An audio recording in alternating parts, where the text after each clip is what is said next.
Eu sempre brinco que no Endomart, principalmente nos dias de hoje, o mais importante é o porquê vamos fazer isso. 0,01% das empresas do Brasil duram mais de 100 anos. As pessoas que fundaram, as pessoas que começaram a empresa, de certa forma saíram do negócio e a empresa não conseguiu sustentar aquela cultura. A gente é emocional e a gente é relacional, que é uma empresa, se não um encontro de diversas pessoas todos os dias, algumas 7 vezes 24. Não adianta ser as palavras bonitas para botar num quadro na parede e a empresa pregar um discurso diferente na prática. Nos anos 2000, quando eu iniciei na área, a gente falava que as empresas tinham muros. Se você não conhecesse ninguém que trabalhava lá, tu não ia saber o que rolava lá. Depois a gente foi para uma fase que as empresas agora têm vidro.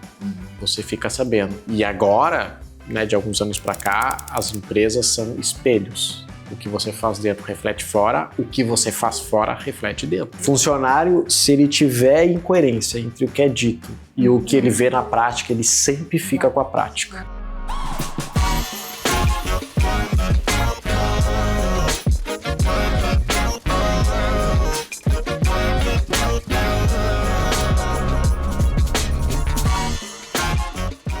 Vamos começar mais um Metamorfose Talks, edição, nova temporada, novos formatos. Nova temporada é engraçado eu falar, porque a gente está no final do ano e eu tô falando isso de novo. Só vou falar, sejam bem-vindos, porque hoje a gente vai entrar num assunto muito bacana. Assim. Só para lembrar, o Metamorfose ele é um talk gravado, ele é um podcast que tem plateia. Então, quem está ouvindo a gente no Spotify, no YouTube, saiba que tem alguém ouvindo aqui. Então, a nossa interação muitas vezes vai estar acontecendo e talvez quem está em casa ouvindo vai ficar perdido, né? Mas só para contextualizar isso, a gente está aqui para gravar hoje sobre um assunto muito relevante. Eu arrisco dizer que dentro do branding é uma das áreas que eu mais gosto de entrar quando a gente fala. A gente vai falar sobre cultura, sobre endomarketing, sobre como fazer gestão de pessoas e como comunicar gestão de pessoas. Né? Eu sou o Edu, sou fundador da Nexa, sou co-host, eu vou falar isso porque hoje a Ju está aqui com a gente também para seguir ponta e conduzir esse meu espaço daqui para frente.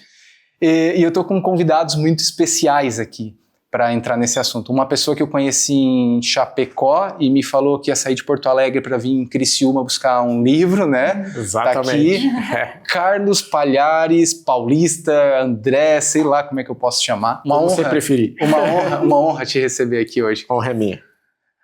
Tem aqui uma grande amiga que já teve em uma edição one-on-one do Metamorfose, já teve várias experiências por vários lugares, já conduzimos trabalhos juntos e que hoje tem novos desafios para apresentar aqui para a gente também, né? Jana Mazon, especialista na área de RH mesmo, vai estar falando aqui com a gente bastante, né? Jana, prazer estar aqui com a gente de novo. Eu que agradeço, né, mais uma vez pelo convite, obrigada, né, por poder proporcionar esse momento de conversa, de diálogo sobre uma área, né, que eu sou muito simpatizante, que eu gosto bastante. Obrigada a vocês, né, por vir aqui nesse dia chuvoso conversar um pouquinho sobre gestão, sobre cultura, endomarketing. Espero aí que saiam com a bagagem cheia de novos conhecimentos e trocas. E tem mais uma pessoa aqui para apresentar que eu acho que agora se torna co-host oficial, estava num tempo já para isso, que é minha sócia, braço direito aqui dentro também, uma pessoa que eu tenho um carinho muito grande, Juliana Carrer Zampronio, falar assim, né, para não trazer o chilicma de alguém que está aí também, né?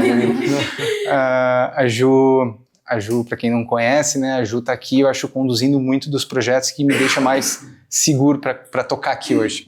Ju, acho que vai fazer mais perguntas que eu, né? É um assunto também que te provoca, né? Sim, nossa, eu gosto bastante da área de pessoas, acho que é algo que todo mundo precisa saber, independente se da área que tiver dentro de uma empresa, né, desde gestão ou pessoas, querendo ou não, são as pessoas que hoje fazem as empresas acontecerem, né, de alguma forma. Obrigada a todo mundo, obrigada pela presença de todos. Como o Edu falou, o tempo é a coisa mais preciosa que a gente tem hoje, né, então obrigada por darem o tempo de vocês para nós. Acho que vai ser uma honra estar aqui com vocês. Honra minha poder inaugurar como co-host aqui com vocês, né, falando de um tema que eu gosto muito.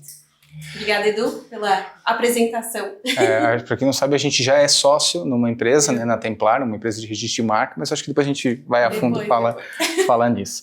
Bom, papo que eu acho que todo mundo quer ouvir, a gente começar a ir direto ao ponto, o assunto é endomarketing, o assunto é cultura, e aí a gente vai falar com pessoas que transitaram em endomarketing, em cultura, a gente vai estar no caminho de employer branding, vai falar acho, um pouco sobre tudo isso aqui dentro. Mas o primeiro ponto que eu queria ouvir a opinião de vocês, pode ser começando pela Jana, e aí depois a gente vai entrar nisso, o que é cultura? O que é endomarketing? Eita!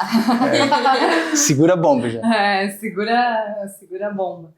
Então, é uma reflexão que a gente faz todo dia, né? O que é cultura? Como que a gente define a cultura de um lugar? Como que a gente pode entender, né, quais tipos de cultura? E eu lembro, né? Então, o Edu falou um pouquinho recente, sair de um desafio, né, de sair do mundo do varejo, da moda e ir para o mundo de mineração. Só para quem não está acostumado, a Jana estava na La Moda, nas empresas de lança perfume, My Favorite, né, nessas marcas, e aí sai desse varejo totalmente fashion, totalmente marca, para ir para uma mineradora, né? Pra mineradora. E daí todo mundo sentindo louco. Mas aí uma pessoa me disse assim, ó, vai ser muito bom para tua carreira, porque eu sou professora, né, dou aula na Unibag, na Unesp. Teus alunos vão gostar muito dessa experiência rica, porque tu vai poder dizer para eles as várias culturas que tu conhece. Porque até então, né, também trabalhei 10 anos na Libralato, que foi onde começou a minha carreira. E hoje estou, então, como gerente de cultura, né, e pessoas numa carbonífera, né, na Metropolitana, uma empresa aí de quase 900 profissionais, que realmente não conhecia esse mundo, é novo para mim, né? Tu falou que já trabalhou na Vale, né? Então já conhece um pouquinho. E eu estou surpreendida com a cultura da mineração. E essa pergunta que tu traz, né? A cultura é muito difícil de a gente conseguir mensurar, trazer conceitos, trazer dados, porque ela é muito a característica daquela empresa, daquele negócio, e ela, de certa forma, é interferida, né, por vários artefatos, por várias pessoas, pelos fundadores, pelos donos, pelas pessoas que estão ali, né? Então eu sempre falo, cultura é um conjunto de pessoas que têm características em comuns, que se juntam com esse grupo e que trabalham em prol de um único objetivo, né? De um objetivo que eles acreditam. Tanto que a gente sempre fala, uma empresa ela tem cultura, né? Tem a sua cultura, tem a sua missão, a sua visão, os seus valores, aquilo que ela acredita e leva como marca. Mas dentro de uma cultura de empresa, a gente também tem as subculturas, que são aquelas pessoas que se juntam, que têm características em comuns e que acabam levando isso como para sua vida pessoal. Então, foi um ponto que sempre me trouxe muita discussão, porque eu sempre aprendi na faculdade, na minha vida, amigos, negócios à parte. A gente não deve misturar essa questão da vida pessoal com a vida profissional. E quando eu paro para olhar hoje a minha vida, a maioria dos meus amigos hoje vieram do meu trabalho. E daí a gente começou a se identificar, porque lá na Libralato tinha a cultura das pessoas que gostavam de esporte. Então a gente montou um time de vôlei e nós somos amigos até hoje. E a gente sempre fala do tal vôlei, né? A cultura das pessoas que gostavam de sair, fazer festinha, estar junto. Era, né, esse tipo de grupos que a gente se unia, assim. Então eu vejo o quanto hoje a cultura é importante para a nossa vida pessoal também, enquanto o ambiente que a gente está inserido acaba nos moldando como pessoa também. Um ponto que você falou é engraçado, assim, às vezes as pessoas acham, quando trazem esse termo, né, de amigos, negócios à parte, né, acham que é uma chavinha que você sai às 6 horas da empresa, você desliga e assim, agora é amizade. Não tem, as coisas transitam muito entre isso, né, então você tem pensamentos que se convergem, que você leva no momento do trabalho para o desabafo para casa, vice-versa, você traz de casa para o trabalho, e eu acho que isso é o ponto bacana, assim. Então, cultura, se a gente for resumir, é esse agrupamento de coisas que fazem com que o negócio aconteça, assim. E endomarketing? Então, eu acho que é contar uma história sobre a cultura da empresa e que encante as pessoas que estão ali. Porque as pessoas, elas não se conectam com o produto, elas não se conectam com as outras pessoas se não tiverem uma história. Para mim isso é muito válido. Assim, como é que a gente se conecta com um cliente externo, né, com a pessoa que compra o nosso produto, se a gente não conseguir estar conectado com o nosso cliente interno, que são as pessoas que estão ali no dia a dia. E que muitas vezes é diferente, né? Justamente. É diferente, né? Trabalhar essa questão do brand, né? Que a gente fala da marca interna, é muito desafiador, mas é muito gostoso também ver, né, o quanto as pessoas estão comprando aquela ideia, né? E às vezes tem alguns diretores, algumas pessoas que pensam assim, mas por que eu vou investir em endomarketing? Eu quero investir num salário, num benefício. E não preciso comemorar Dia das Mães, Dia dos Pais, né? Fazer campanhas internas, comunicar, porque isso é besteira, coisa de psicólogo, né? Isso é coisa de psicólogo, né? Só que é tão bacana, É tão legal, e eu, assim, trazendo esse ambiente, novo ambiente que eu estou passando hoje, né? A mineração sempre foi um ambiente muito hostil, né? 98% homens, né? A maioria trabalha lá no seu turno, vai para casa. E mês passado, faz pouco tempo que eu estou lá, a gente fez uma cerimônia de reconhecimento por quem foi promovido. E, gente, eu, né, não tinha muito recurso, fiz uma cartinha, comprei um bombom, chamei o gerente da mina, chamei eles e dei parabéns. Gente, assim, parecia que eu tinha feito a melhor coisa do mundo, né? Então, o reconhecimento por eles poderem estar ali, contando a história deles no local de trabalho, revivendo aqueles momentos dos primeiros dias de trabalho, assim, e até hoje eles falam, né, os gestores falam para mim, Jana, foi muito emocionante, eu nunca tinha passado por algo parecido, assim. Então, eu acho que conseguir contar histórias, se conectar com a história pessoal das pessoas é o que faz a diferença no endomarketing, assim, não é ir lá ter uma foto bonita para postar no Instagram, né, fazer uma campanha que seja instagramável e tudo bem, não, é tu ver no sorriso das pessoas essa conexão que elas têm com a história que a empresa está contando, com a cultura que ela está vivenciando. Volto a dizer, né, quando eu falo da Nexa, que a gente nasceu, é porque a Santa Catarina eu falo que tem uma visão muito industrial, mas eu arrisco falar que ela pensa no negócio de uma forma muito racional e esquece que a gente é movido por emoções. Né? Quando eu falo com algum gestor, às vezes que ele fala assim, mas meu negócio é racional, eu quero ver dinheiro na mesa, o meu cliente só quer saber de preço, ou meu funcionário só quer saber de salário. Eu falo, ok. Por que tu tem o carro que tu tem? Por que tu não anda de Uno? Não, por que tu tá usando esse relógio? Então, a gente esquece que a gente é emocional, né? A gente esquece, e aí tudo que é intangível a gente ignora. Então, essa eu vejo que é uma dificuldade. Né? A gente é emocional e a gente é relacional. O que é uma empresa se não um encontro de diversas pessoas todos os dias, algumas 7 vezes 24, né? Então é muito relacional. E aí que eu acho que o endomarketing e esse item de cultura, eles se conectam muito forte. Porque não é só o que a gente faz, é o que a gente é. Então esse lance que você falou, que, poxa, no início da minha jornada era muito comum falar, né? Você vai trabalhar, você vai o seu lado profissional, esquece todos os seus desafios, problemas, né? Felizmente, hoje em dia a gente se dá conta que isso é humanamente impossível, porque a gente não tem como ser dividido, a gente vai com a nossa essência. E as empresas, elas são isso, né? É o jeito de ser e de fazer. Isto é a cultura daquela empresa. Eu trabalhei com a Vale, foram 10 anos seguidos, de 2022 até 2012. No início de 2002, eu já trabalhava para uma outra empresa gigantesca também, só que ela era pública, né? Aí eu falei assim, vai ser igual. Trabalhar com a Vale, uma gigante dessa. E, gente, foi um choque de cultura, porque era um ambiente super hard, né? Porém, uma mentalidade, a gente ouvia de gente lá da ponta, é uma jovem empresa, é uma empresa nova, com metas novas, arrojadas, a gente vê, olha, os caras deixaram de ser estatal, foram privatizados, e essa mentalidade desta cultura já faz parte dessa gestão. Isso, literalmente, dá um norte, assim, surreal, né? Você vai criando esse lado relacional e de conexões, né? Que é super relevante. Então, para mim, que por muitos anos dei aula de endomarketing, né? E talvez muito pouca gente sabe, né? Esse termo endomarketing foi criado no Brasil por um teórico chamado Saul Becking, que ele trabalhava na Johnson & Johnson, lá nos anos 1990, mais ou menos. Um cara da área de marketing, mas que tinha um olhar já para um público super relevante, que era o público interno. E ele, numa reunião com o marketing, que se fala de mercado, era um marketing para dentro, né? Numa reunião que ele estava com a equipe, um funcionário chegou atrasado e chegou falando assim, eu meio que me atrasei porque eu fui num exame de endoscopia.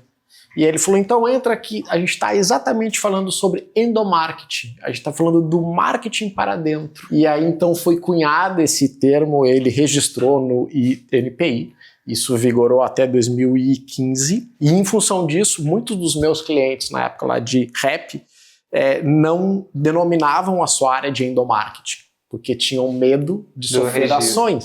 Se está registrado esse termo, eu digo que eu faço comunicação interna.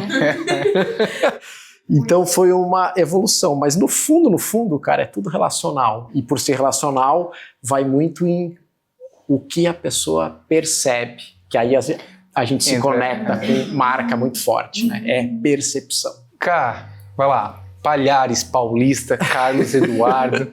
Conta um pouquinho quem você é aqui, para todo mundo entender. Talvez o pessoal que está acompanhando aqui não tenha a percepção da sua história. Conta um pouquinho da tua trajetória aí. Tá bom. Você quer saber quem eu sou ou o que eu faço? A gente já viu que não mistura. É diferente, né? Pegou. Sabe por quê? Isso é um erro nosso, tá? Eu tenho um filho hoje de 18 anos. E quando ele tinha uns 3 anos de idade, a gente perguntava para ele assim, filho, o que você quer ser quando crescer? E ele não falava. Só que um belo dia ele se atou a chorar. Chorava, e o filho, o que foi? E ele chorando, falando, eu não posso ser o Francisco. E aí eu me dei conta que a gente pergunta errado.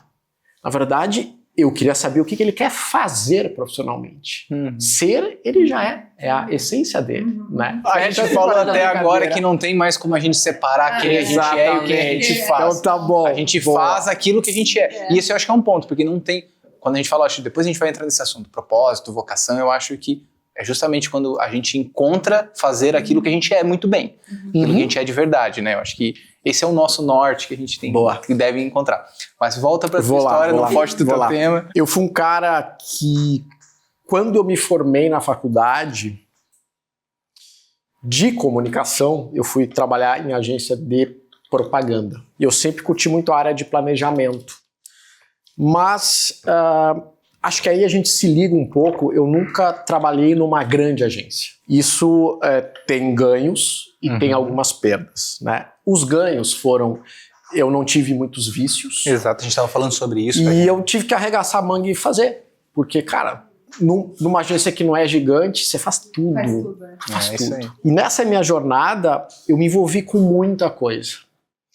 E um belo dia eu falei assim, cara, eu não tô afim mais de trabalhar com agência tradicional e nada contra, não tô julgando, né? Mas para mim não fazia mais sentido, eu já estava no meu MBA e aí o olhar de marketing me abriu a mente e eu conheci uma mulher chamada Analisa, que ela estava criando uma agência chamada Happy House e a agência não estava pronta ainda. E foi a melhor entrevista da minha vida, porque eu não queria vaga, porque era uma agência, eu não queria mais agência.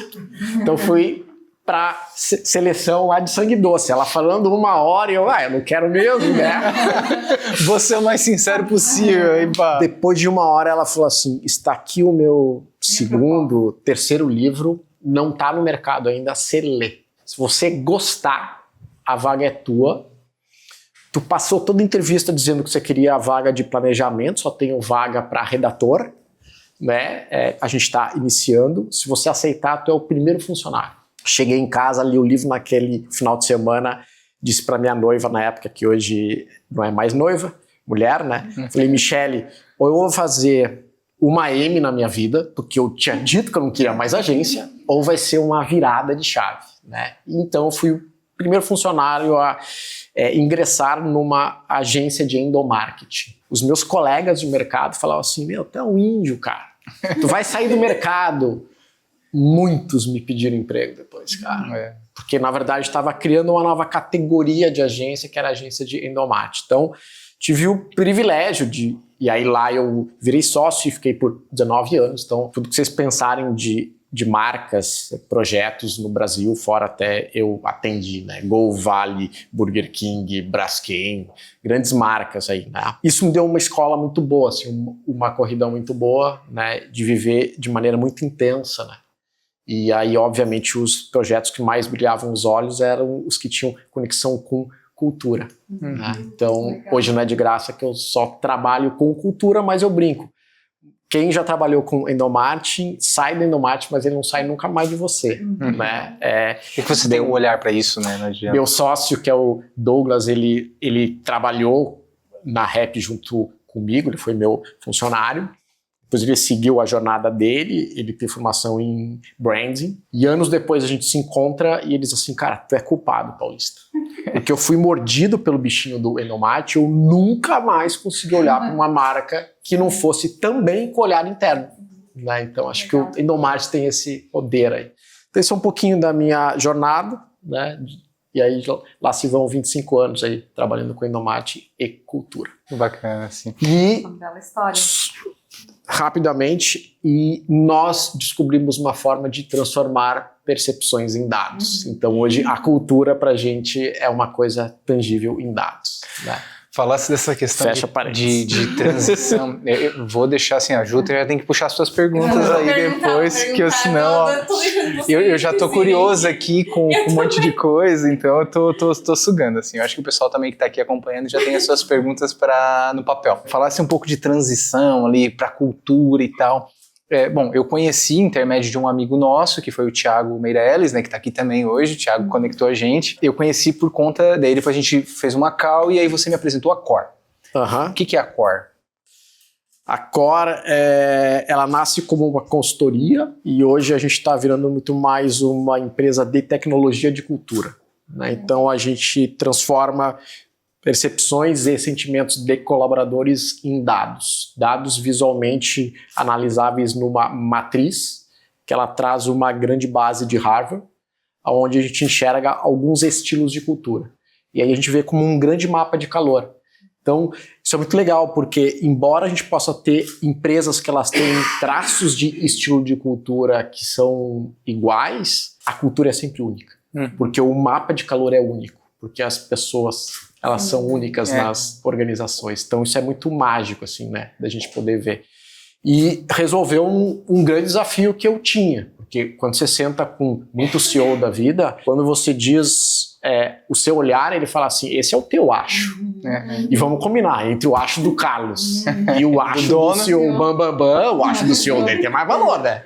É isso aí. Mas quando eu falo, não é o meu acho, é o dado aqui, ó. Aí ele, opa, estamos olhando para dados. Mas principalmente, né, tirar de um olhar que ele é muito humano, né, um olhar muito interpretativo, principalmente quando a gente fala subjetivo, quando a gente fala de cultura, conseguir trazer uma análise macro real e não que a percepção do CEO não seja relevante, mas você consegue trazer uma vericidade, né, uma clareza e principalmente eu acho que um direcionamento eu acho muito mais preciso do que é o retrato, não da interpretação minha e sua. Mas o que é o retrato dali, né, da companhia.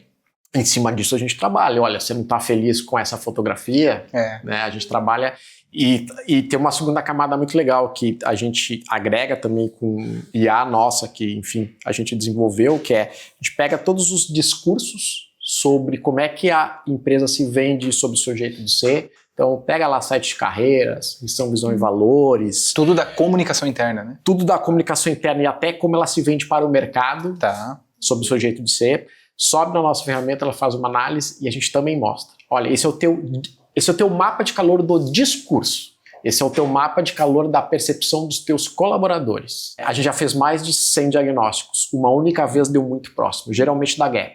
E aí a gente fala, o discurso é esse, a prática é essa. Aí fala, por isso que as pessoas vão embora e não ficam. Depois de 6 meses vão embora. Também por isso. Você tá vendendo uma coisa que você não é, né? Mas não dá nem para culpar, porque antes você não tinha como tornar isso em dados, né? Então, uma vez que você consegue, fica evidente que você tem 2 únicas alavancas de mudança. Ou você muda discurso, ou você muda a prática. Ou você muda ambos. Cara, mas é uma decisão do CEO junto. Quero mudar. Liderança. Top-down. Mas exatamente. eu ia justamente puxar sobre isso na hora que a Jana tá falando sobre cultura. O quão difícil é se o CEO quiser mudar a cultura, por exemplo. Porque vai ver o mapa de calor, vai ver o dado, vai ver que talvez a comunicação não tá tão alinhada. E aí, será que eu consigo mudar a cultura? Será que eu não consigo? O que vocês eu quero essa comunicação. Eu quero o que eu tô comunicando, mas a minha cultura... Vou falar, isso aconteceu aqui, tá? Uma vez a gente fez um trabalho de DNA, justamente o que a Ju falou, assim, um trabalho mais interno, e aí eu olhei assim, poxa, a cultura que estava se desenhando ali, se retratando, não era o que eu acreditava. É algo que foi nascendo. E eu falei, eu acho que isso não vai levar a gente para onde a gente quer.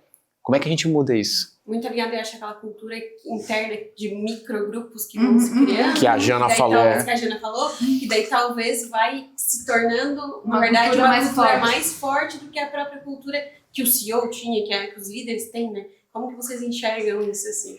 E eu vou trazer também um dado, né? Que muito da cultura é influenciado pelo CEO. Né? A empresa tem muita característica do fundador dela dentro do seu negócio. Espelho, né? É muito espelho. E daí eu vou trazer um dado da psicologia. Quando a gente vai para terapia, o primeiro momento que a gente quer é botar a culpa no outro. Né? Então, lá pela sexta, sétima sessão, a gente começa a perceber, opa, não dá para mudar o outro, tenho que mudar a mim mesmo, né? Eu fico pensando no exercício que o senhor tem que fazer quando ele recebe um diagnóstico que a cultura, né, tá indo para um caminho diferente do que ele imagina, porque a percepção tem que ser também sobre o olhar dele daquela cultura. Né? Então, eu digo que é um trabalho de formiguinha, não é de um dia, não é do dia para noite. Não. Muitas vezes a gente tem muita dificuldade dessa mudança cultural, porque é algo que, né, vem muito forte durante muito tempo. E as pessoas, às vezes, têm resistência. A gente prefere, né, o ser humano, ele prefere ficar na sua zona de conforto, muitas vezes, do que sair do seu estado, né, aqui eu domino, aqui eu sei onde que eu faço, né, sair do estado bom e ter um esforço muito maior para a mudança, né. E às vezes nem se identificar com aquela mudança, né, porque a gente também tem essa opção da pessoa não querer se identificar com aquela cultura que pode ser que o CEO ache que é diferente, né. Sim. Então o CEO pode querer uma cultura diferente que eu não me identifico. Sim. Então não necessariamente isso vai dar certo ou não. Aqui tem 2 pontos bem legais que junto que vocês falaram.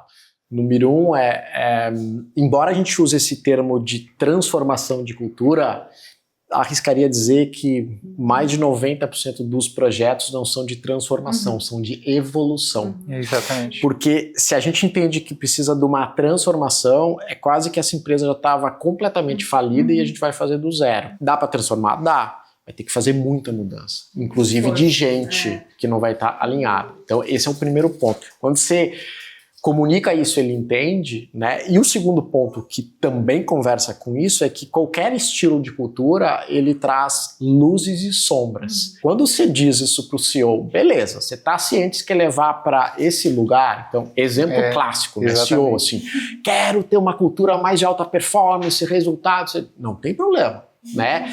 Tá longe do seu mapa, a gente pode ajudar você para ir para esse caminho, vamos ver quais essas grandes pontos necessárias. Mas, deixa eu te falar o seguinte, por exemplo, uma das sombras bem características é se a gente não cuidar, a gente tem um ambiente completamente egoísta. Porque assim, eu não vou colaborar com o outro, porque se eu sou cobrado muito por alta performance, é a minha alta performance. Se eu não estou de acordo, azar, esse projeto não é meu, velho, não tô nem aí. Aí eu vejo muita empresa perder a mão.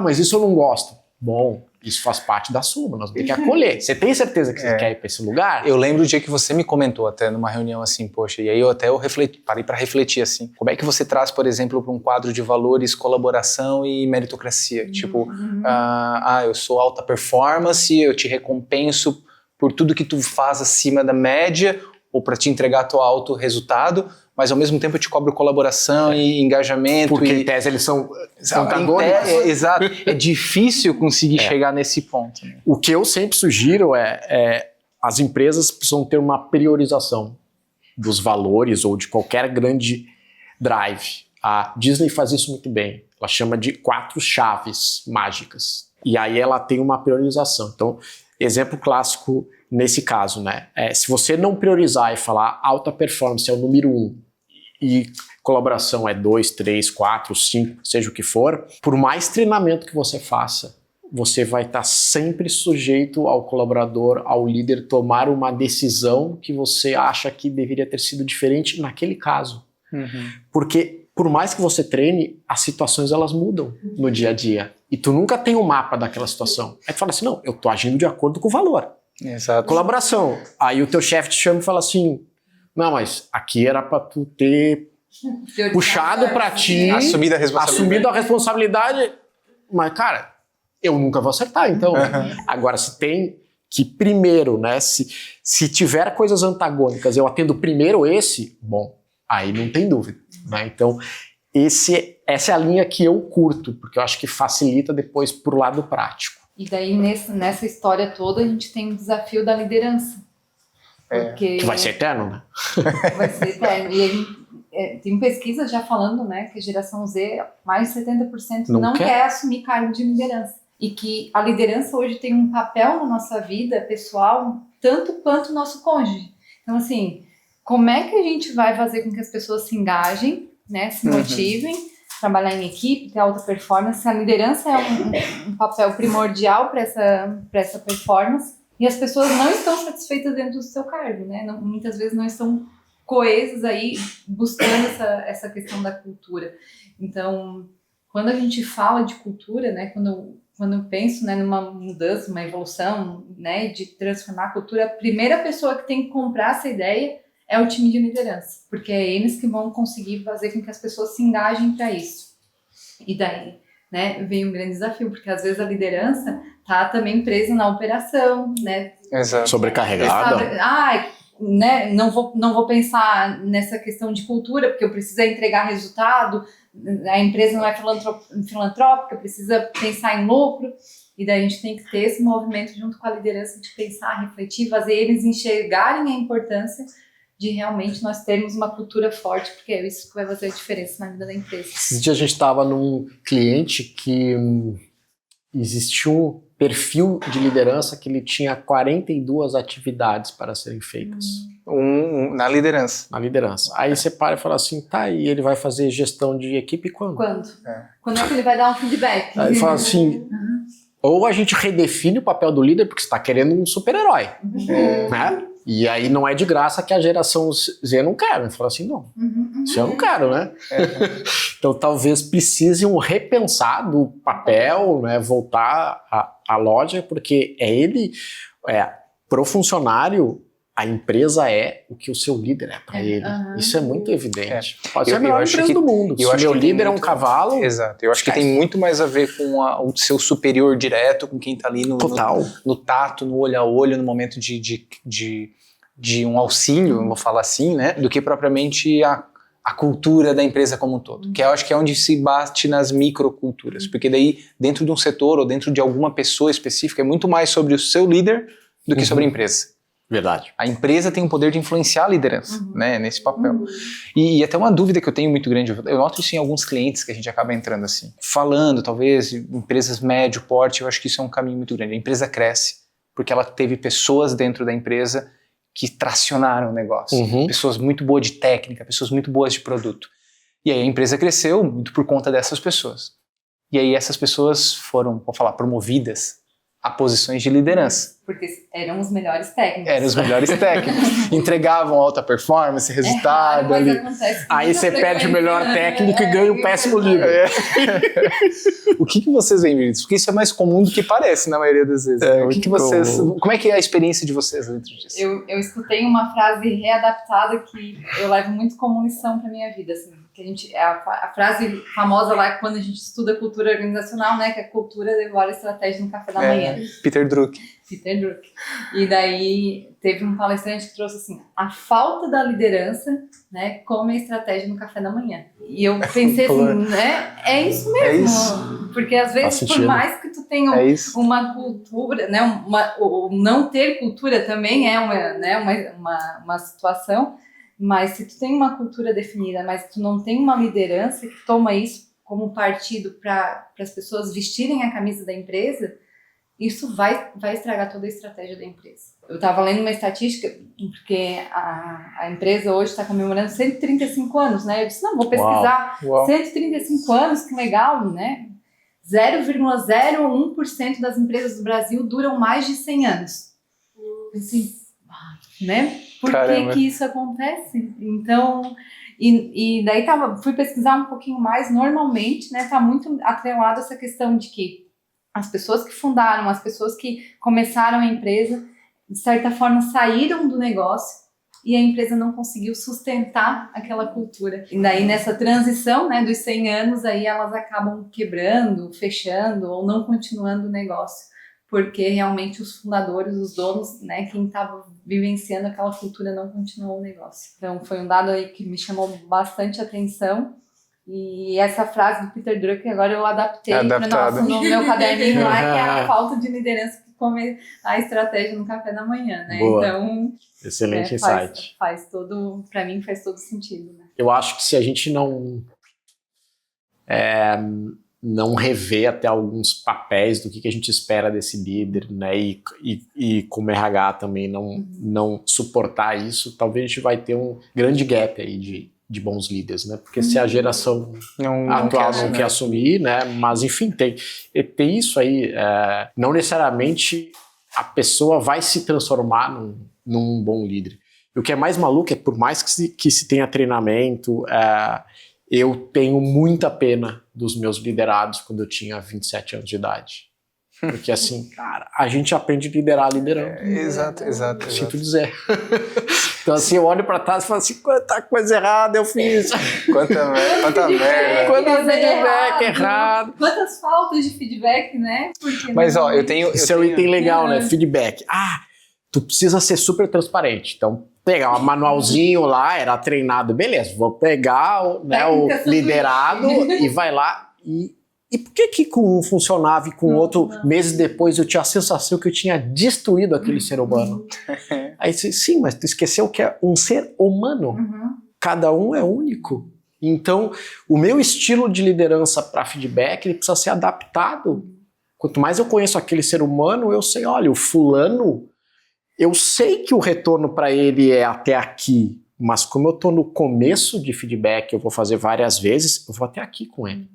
Porque se eu for até ali, se a minha intenção é a evolução dele, não vai ter. Mas se trava e não vai ter evolução. Esse papel de entrar a fundo, e de fato, eu acho aí sim o papel da liderança, de ir a fundo, conseguir saber que a responsabilidade é olhar um a um, particularidade de cada um, e quando tu fala de olhar pra trás e entender as merdas que fez, eu, cara, eu sempre quando eu acho que eu tô bom, passa alguns meses, eu olho pra trás e digo assim, porra, daí... Que coisa, né? Quanto que eu errei em 2 meses. Que bom que a gente evolui, né? Isso eu acho que é um pré-requisito de qualquer cultura de empresa, assim, mindset infinito, entender que o tempo todo vai estar aprendendo. Legal. É um ponto que eu acho que toda cultura, é um pré-requisito. Ou deveria ser, por isso talvez que as empresas não passam dos 100 anos. Eu estou fazendo um exercício agora de anotar meus dias e as atitudes que eu tomei para parar e pensar como que eu poderia agir diferente. Porque realmente é uma equipe diferente, uma cultura diferente, uma forma de dar feedback diferente. Então eu fico pensando, né? Eu preciso olhar para as minhas atitudes também e entender o que eu posso evoluir e amanhã fazer diferente. Então assim... É um processo diário, e ainda bem que tem um iPhone agora que até me avisa, né, tá na hora de fazer a sua escrita. Então, porque a gente precisa voltar o tempo todo, né, e a gente parar e pensar onde que a gente pode evoluir, porque é um constante vir a ser um ser humano. Sabe, Jana, você falou isso aí, eu me lembrei. Eu tive um choque muito grande quando eu fui chamado por um funcionário.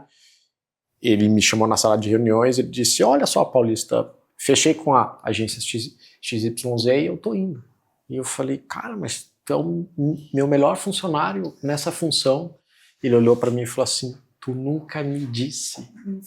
E aí eu fui me dar conta que a minha tendência natural, como eu tinha 20, 25 liderados, era dar mais atenção para quem eu acho que precisa de mais atenção. E aí eu comecei a ter uma agendinha com o nome de todo mundo e no final de cada semana eu via com quem que eu não falei. Não falei por quê? Não fez nada que me chamou aos olhos ou não falei por falha minha. Às vezes o próprio fato de a pessoa já conduzir tudo sozinho, ter uma boa performance, tu diz, não preciso estar ali. E ao contrário. E a segunda coisa que eu fazia junto era, vou sentar com o Thiago numa reunião. Beleza. 5 minutos antes. Fechava os olhos, quem é o Thiago, como é o Thiago, assim, assado, porque como a agenda é muito cheia, tu sai de uma reunião, tu emenda na outra. Isso é uma bosta. Tu não tá ali com a intenção que tu precisa estar, tu tá pra cumprir a agenda, né, e não pra fazer relação. não se relacionar. Nossa, isso mudou Isso drasticamente. É um problema mundial, né? Porque é a reclamação de todos os RHs, de todas as pessoas que eu converso. Gente, a gente está imerso num mundo cheio de agendas. E como que a gente faz para sair disso? Né? Como que se muda a cultura de ter agendas? Não sei. Vocês respondem. Esse é o momento, Jana, que a gente faz as perguntas para eles. Me pergunta sobre branding, sobre cultura, RH, gestão, pessoas, é com você. Eu brinco, né? Só muda o CNPJ, os problemas são os mesmos em qualquer lugar, né? Eu acho que na tua vivência como consultoria, só muda o CNPJ. E eu vejo o quanto as pessoas estão inquietas com relação a essas agendas super lotadas no dia a dia. E semana passada eu estava num encontro na ASIC e a gente estava falando sobre o uso do WhatsApp como rede social, que hoje é uma excelente ferramenta de comunicação, mas que está trazendo para as pessoas transtornos mentais. As pessoas estão tendo pânico de escutar o coisinho do WhatsApp, né? Então, todo mundo está silenciando o WhatsApp, o celular, porque não quer mais ter acesso a isso. E a gente está vivendo nesse mundo aí que a gente sai de uma reunião e vai para outra e muitas vezes a gente não consegue parar, conversar, né, olhar nos olhos da pessoa e oferecer para ela uma oportunidade de melhoria, de aprendizado, né, de processo. É que ao mesmo tempo que essas ferramentas facilitaram algumas coisas, elas também tiram algumas outras coisas da gente. Né? Então, tem o ônus e o bônus. E eu acho que é muito mais sobre entender o equilíbrio. A gente estava falando um pouco sobre as gerações, né? A geração Z e a geração antiga, Baby Boomers, enfim, que está nessa transição. E eu acho que todo mundo foi se adaptando para o que era mais fácil, mas no fim ninguém parou para pensar assim, tá, mas o que é realmente só benéfico? O que vai fazer a diferença? E não só o que é mais fácil. Porque eu acho que a gente tem muito isso, né? E na nossa discussão era muito sobre o relacionamento ali, já puxando para a cultura de novo, né? Como que a gente faz com que essas gerações se comuniquem de uma forma tranquila, sem a gente ter o WhatsApp apitando toda hora e falando numa mesma cultura e trazendo um pouco dessa questão, assim, de não ter desvios por conta do que cada um aprendeu e cada um vem vivendo e transtornos mentais dentro da cultura, assim, porque eu acho que às vezes acontece desvios ali, a pessoa vai se perdendo da cultura ao longo do tempo e vai só imerso ali na operação todo dia, agenda lotada, WhatsApp lotado, e esquece da cultura, assim, de forma geral. Como que a gente faz para alinhar essa cultura entre as gerações e deixar tudo, na medida do possível, balanceado, eu vou dizer assim. E eu vou trazer a provocação do endomarketing também. Como que a gente faz para se comunicar com as diferentes gerações, né? No mundo hoje que a gente tem acesso a muitas informações, né, que às vezes o excesso de informação nos traz falta de atenção, porque tu tem muita informação, muito WhatsApp, tu recebe por e-mail, tu recebe pelo WhatsApp, tu recebe múltiplos canais, né? Intranet, por todos os tipos de informação. Então, como é que a gente alinha uma cultura, como é que a gente alinha uma comunicação interna e trabalha esse conflito com diversas gerações, pensando de maneira diferente dentro do mesmo ambiente de trabalho? Pergunta de milhão agora pro cara que tá aqui para falar de cultura e endomarketing. Pergunta de milhão. Os excessos, eles fazem parte e qualquer empresa vai chegar no seu excesso de volume de coisas. Se não chegou, vai chegar. E aí eu acho que esse momento é o momento de silenciar os canais, de começar 2026 com uma folha em branco, sabe? Ao invés de pegar assim, se eu faço meu planejamento numa planilha de Excel que eu só duplico, 2025 agora é 2026, então tá, já tem lá Dia das Mães, cara, faz uma página em branco. Se o negócio fosse começar hoje, como é que seria? O que seria estratégico?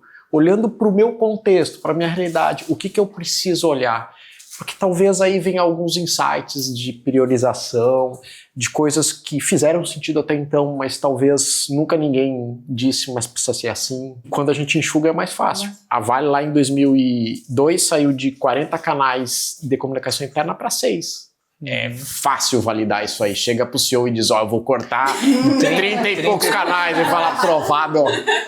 Mas é um momento, né? Eu tenho uma provocação muito legal que aconteceu comigo agora numa campanha de endomarketing de Outubro Rosa. Faz 15 anos que eu trabalho na área de RH, faz 15 anos que eu faço Outubro Rosa para as mulheres. E aí vai fazendo uma empresa com 98% homens, né? Vamos reunir as 40 mulheres que tem lá. Não, mas tu não vai fazer Outubro Rosa para os homens? Não faz sentido. Não, mas os homens são as maiores fontes de ajudar as mulheres em casa a diagnosticar o câncer de mama. Meu Deus, eu nunca tinha parado para pensar nisso. Outra ótica. Agora, a palestra, né, o discurso é diferente, mas eu fiquei pensando assim, ó, poxa, sai da nossa caixinha, né, do nosso quadrado e vai vivenciar uma página em branco que é falar de Outubro Rosa para os homens, porque os homens, né, durante a relação sexual pode identificar um caroço na mama das mulheres, e eles podem ser uma pessoa, inclusive tivemos um caso lá de uma menina que foi diagnosticada com 26 anos, né, em virtude do namorado, porque ele escutou uma palestra sobre Outubro Rosa. Então, olha como a gente às vezes precisa sair da nossa, né, da nossa pré-concepção que a gente tem sobre as coisas, trazer isso com uma página em branco e às vezes ousar fazer diferente. Super relevante isso aí. Se a gente fosse usar a lógica do 5W2H, né, eu sempre brinco que no endomarketing, principalmente nos dias de hoje, o mais importante é o porquê vamos fazer isso. Porque esse teu porquê vamos fazer Outubro Rosa direciona tudo, direciona o briefing para a agência, direciona tudo. Cara, não é um cartaz ou algo simples lá no e-mail ou, enfim, na minha televisão sobre a data. Não, o foco da campanha, da ação é esse. É acionar nos homens esse despertar de que ele pode descobrir isso antes, né? Então, poxa, mas nasce com esse porquê. Mas e não fazer para que eu vejo vou falar agora no âmbito como agência, como consultoria. Muitas empresas contratam a gente porque muitas vezes tem vergonha, ou medo, ou ego de fazer as perguntas dos porquês dentro da empresa. Concordo com o Chico. Cara, tá ali, assim, acho que um pouco de ego, sei lá, qualquer justificativa, mas às vezes só segue o fluxo, ou quer mostrar autoridade, quer mostrar respeito, e diz assim, não, eu sou autoridade. E às vezes esquece de fazer essas perguntas simples em todas as ações, e não só trazendo para endomarketing, mas por que a cultura não funciona? Exato. E não se incomodar com o porquê, mas trazer mais essa provocativa, sabe? Boa. Até pro CEO, às vezes em coisas básicas. Pô, é óbvio que o CEO falou, mas por quê? Exato. Por que esse valor? Por que tu acredita nisso? Sabe, isso é uma provocativa boa. Cabe como um exercício. Tem outro dado também que as pessoas diziam, né, que as pessoas iam ficar de 4 a 6 empregos durante a sua vida, né, iam passar de 4 a 6 empregos na sua vida. E a nova geração hoje vai ficar de 16 a 18 empregos, né? Então, assim, como é que a gente faz para que as pessoas se engajem na nossa cultura, porque a cultura, né, é um forte fator engajador, motivador, para que as pessoas fiquem. Então, como é que a gente faz para, nesse mundo VUCA que a gente fala, bunny, né, de transformação, volátil, incerto e tudo que acontece, para que as pessoas se engajem e continuem com a gente, né, vestindo a camisa da empresa, retendo. Engajando, reter não pode. Engajar. E principalmente a gente que Reter parece que a gente vai amarrar a pessoa, não sai não, né? Os egos da área organizacional também, porque às vezes a gente cria umas palavras que não pode mais usar reter agora. Engajar. O engajamento, principalmente em áreas como a nossa que a gente trabalha, é muito difícil porque hoje o pessoal quer muito híbrido, ou home office e tudo mais. E aí eu vejo que isso é uma provocativa para vocês também. Como fazer isso com pessoas que estão híbridas, com pessoas que estão no home office? Porque a cultura, quando ela está presencial, às vezes é muito mais fácil tu vivenciar ela. É mais fácil, né? Agora, quando tá totalmente home office ou parcialmente home office, hoje a gente, se tu trabalha presencial, tu passa mais tempo quase dentro da empresa do que em casa, né? E a gente vai muito dentro desse discurso. Mas se eu tô em home office, eu tô dentro de casa, não tô com as pessoas dentro da empresa. Então, como fazer isso de uma forma com que essas pessoas também continuem engajadas, motivadas e queiram ficar? Porque eu vejo que talvez esse dado esteja muito relacionado a isso, ao home office, pessoas mais novas quererem muito ir para essa função, né? E nem todos os empregos a gente consegue fazer home office. Sem sombra de dúvidas. Né? Nunca vamos conseguir. Né? Vamos extrair minério home office. Legal. Uma mineradora de dados, né? Mas aproveitando a consultoria aqui, respondam. Tá bom. Eu volto lá para o início. Eu acho que a gente está esquecendo que é relacional, tá? Então, mesmo quando você tem algo que é híbrido, você precisa ter rituais, você precisa ter simbologias que volte nesse relacional. Então, assim, ok, será que uma vez por ano, né, uma vez por semestre, não dá para reunir esse time? É um exemplo legal ali, de um símbolo legal, né? Além disso, se é tudo home office, cara, liga pra pessoa. Liga, é relacional. Se eu fico só no e-mail, mas assim... vai entender, né? Mas às vezes são essas conexões que vão fazendo que, ok, beleza, eu não estou presente, mas olha, o gerente me ligou, entende? Para falar comigo, né? Seja sobre trabalho, seja para saber como eu tô, seja para saber sobre os meus desafios da semana, se de fato eu vou ter necessidade de alguma ajuda. Então eu voltaria para esse lado relacional, que eu acho que é uma forma de a gente conseguir melhorar, porque sem sombra de dúvidas, o presencial é mais fácil, mas não vamos se iludir, né? Porque aí a gente volta lá na fala da Jana, né? A gente tá presencial, mas eu tô na reunião, mas não tô, né? Tô lá ok, já respondo, já falo contigo aí. Você tá, mas não tá, né? Presença, eu acho que é o ponto, independente do estado, né? É importante pra gente. E clareza dessa cultura, né? Se eu não sei ao certo como é que é o meu jeito de ser, aí o Endomarte vai comunicar discursos antagônicos, os meus rituais também, e por aí vai.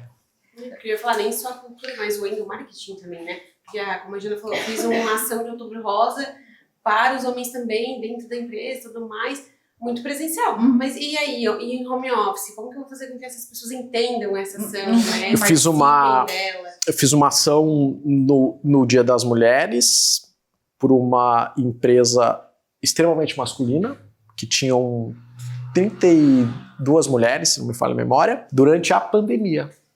No Dia das Mães, na verdade. E aí o que foi? A gente sabia a cultura da empresa, a gente pegou o briefing com o RH certinho e o RH falou, eu quero que as mães se emocionem. Tá bom. A ação era o seguinte, os RHs vão ligar para os cônjuges e vão combinar o melhor momento para entregar um kit. E esse kit ia ter alguns cards para, junto com seus filhos, escreverem mensagens de momentos relevantes da história da mãe. Espalhar na madrugada por lugares na casa, geladeira, lugares na casa. No domingo, Dia das Mães, convidava a mãe, né, para achar essas mensagens.